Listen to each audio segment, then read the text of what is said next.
Значи, ние во Скопје, тука немаме видено француски предлог. Ги работев сите тие документи, заедно со многу други. Францускиот предлог на крај со Макрон директно на тие 2-3 точки јас го работев. Значи, ние во Скопје, тука немаме видено француски предлог. Ги работев сите тие документи, заедно со многу други.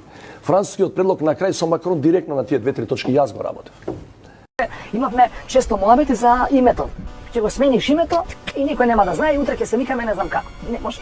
Мора да дојдеш во институциите. Во тој момент ја ви тврдам, сите што беа до последен десетици и десетици илјади луѓе во мај, на 17 мај. И сите слободарски граѓани, колку год да звучи као фраза, душата ќе му извадат на тој што евентуално би го потпишал тоа.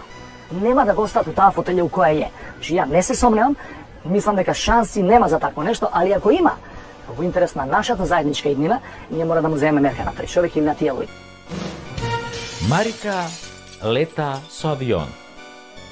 Ама и Стево председателот лета. Поточно, него го летаат бугарите. Слаба точка му се бугарите. Борисов му е љубав и голема невозвратена, а бугарскиот председател Радев го лета каде сака и како сака, со неговиот председателски авион. Бугарски.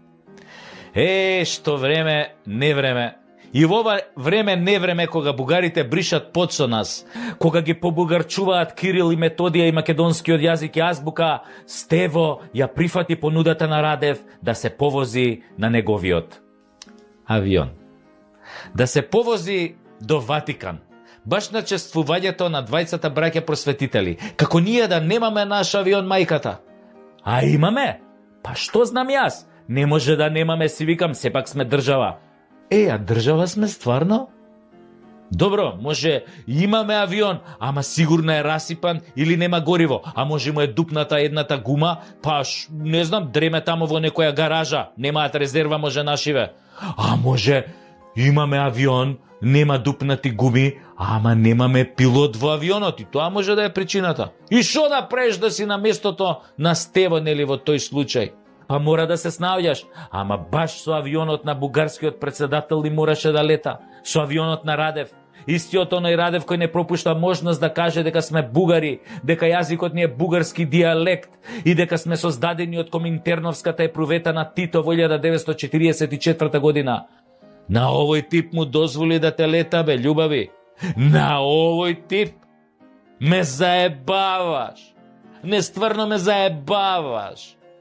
И добра, ај кажи како беше летот со Радев, а?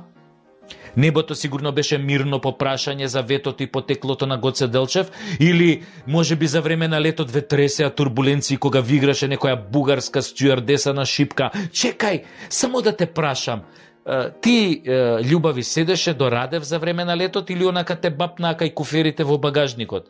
Оти со бугариве никогаш не си на чисто. А може немаше слободно место ни кај куферите, ниту кај патниците, па Радев мораше да те седне на... Не, сега не сакам да бидеме булгарни, односно безобразни, да? Уште ли не ги научивте бугарите, бе, љубави? Изгледа Господ кој делел достоинство и патриотизам вас ве држал заклучени во подрум. Освен ако бугарската стюардеса играла на шипка, не гледам друга причина зошто ти би влегол во бугарски авион. Подобро со тротинет да тргнеше во Ватикан. Малку ќе се помачеше до душа, тој ќе ти излезеше душа, ама па вака исто си ко без душа. И без топки волнени. А во политиката ништо не се добива без пар топки волнени. Ништо. Добро, и?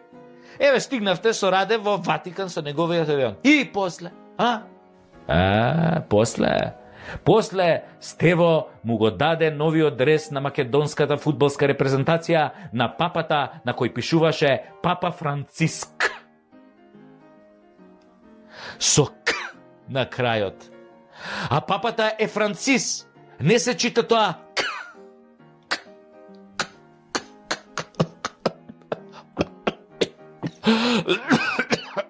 Не е ковид упрашање од тоа К-то се закашлав.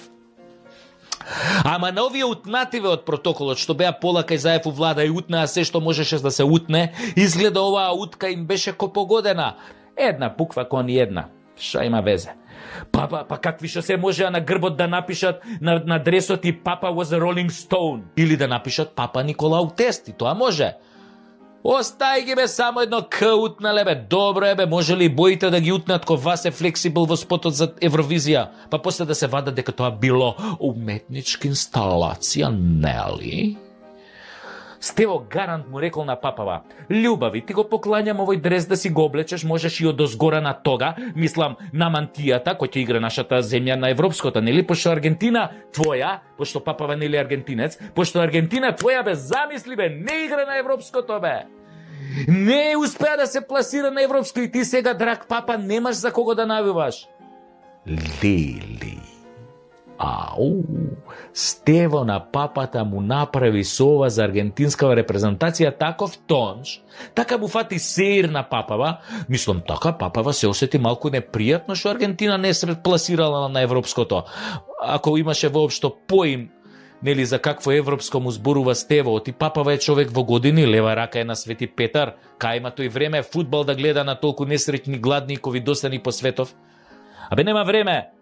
И така Стево му го даде дресот и сигурно му рече: "Баце, само облечи го кој играме, не мора да ја пееш химната, зашто некои кај нас и не ја пеат, а има и некои па ја пеат, ама скрос ја утињаат. А има во нашава химна до душа нешто така гоце, моце, шуми, гори, езера, реки, ама тоа не е битно, папа. Кога ситници како химна биле битни, најважно е дека те поздрави Зоки, мојот шеф, многу те поздрави и рече да навиваш за нас против Холандија, зашто после Бугарија со нив ки имаме спор, со холанѓаните ки имаме спор. Да бе, ако бугарите ни го тргнат ветото, некојаш после гарант холанѓани веќе ни стават вето за марихуаната, но или им влегуваме во пазар. Му викав ја на Зоќе да садиме лалиња, ама он вика: "Ја на шо ти личам бе тебе, кај се видело лале да се пуши." Мислам, ја кажи му на папата да навива за нас, ети дрес му однесе, ама сте го пишале на кирилица. А ја ќе му се јавам лично да телефон, знам ја латински, мислам, тоа е она што се пише на латиница, сум учел заедно со англискиот и го зборам као англискиот, мислам. И следниот пат, не му носи тие глупите дресови што се носат врз бела кошула. Однеси му железни опинци. Тоа е вистински сувенир, символизира колку ние како народ сме упорни во решавањето на европските проблеми. Па ја еве, на пример, кој ќе решам некој проблем, па то бетон бе, па се е бетонирано бе. И така Стево везел за најважни споредни работи, а папава само трепкал со очињата и барал помош. Барал помош од сите, ама најмногу од Свети Петар, да го спаси побрзо од ликов. И Стево видел дека тенка му е приказнава кој секогаш, па го оставил бугаринов Радев да си позборува со папата за државнички работи, нели околу Кирил и Методи, бидејќи Стево изгледа таму беше отиден во Ватикан само дресот да му го однесе и поракава од Зоќе Заев. И после се дозна дека на враќање Радев го прашал Стево нели кај да го остават, а овој рекол: "Вози ме за Софија, од ја после од таму ќе си фатам пешки да си се прошетам малце, да се надишам воздух, нели?" Радев мислел дека овој нешто го прца и одма сакал да го симне од авионот, ама еден од советниците му рекол дека не е добро што некој што се вика Стевчо или Стево, нели, да го симне од авионот пред полетување, не е културно, не е убаво. После тоа Радев бил пак бледо-зелен, додека у авион Стево раскажувал вицови за тоа како седеле со Бранко и пиле виски, а кога Стево се опил после првата коцка мраз, а Бранко бил трезен после 3 флаши виски, и така се додека не слетале во Скопје. А папава Франциск